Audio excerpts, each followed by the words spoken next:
full tutorial about 3 minutes and 14 seconds worth. So I'm starting off with my pink brows, and I'm actually going in with a yellow eyeliner. This one specifically is from ColourPop. I don't know a lot of brands that have colored liners or like colored mascaras and such, but I definitely was a fan of this one, although it is a little bit old, so it did take quite a few layers to get it at the opacity that I wanted it. But I came in with that at first, and this is going to act as the crust to the whole look, because guess what, guys? It is Pi Day, 3.14 pi. So I decided to be extra punny and make a pie tutorial. So this is going to be the crust, and I came in with a black liner next up and kind of just created these little ovals that join together. I didn't really know how to make a pie crust as an eyeliner, so this is the best that I could come up with. I think it kind of looks like one, but you guys be the judge of it.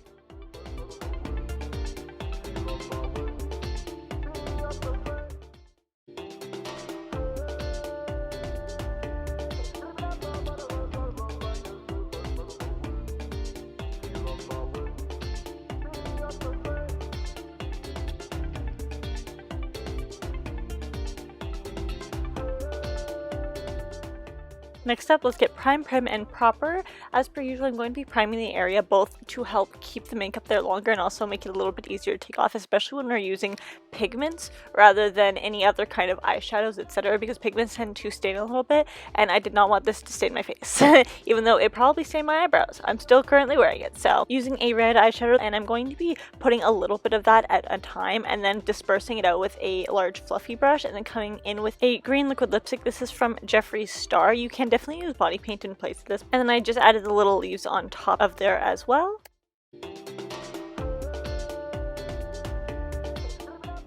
My lips were fairly dry and a little bit crusty, pun intended, but so I didn't want to use a little bit of a lip scrub first of all. This isn't cherries, but it is strawberries, which I thought was almost fitting because they're both berries.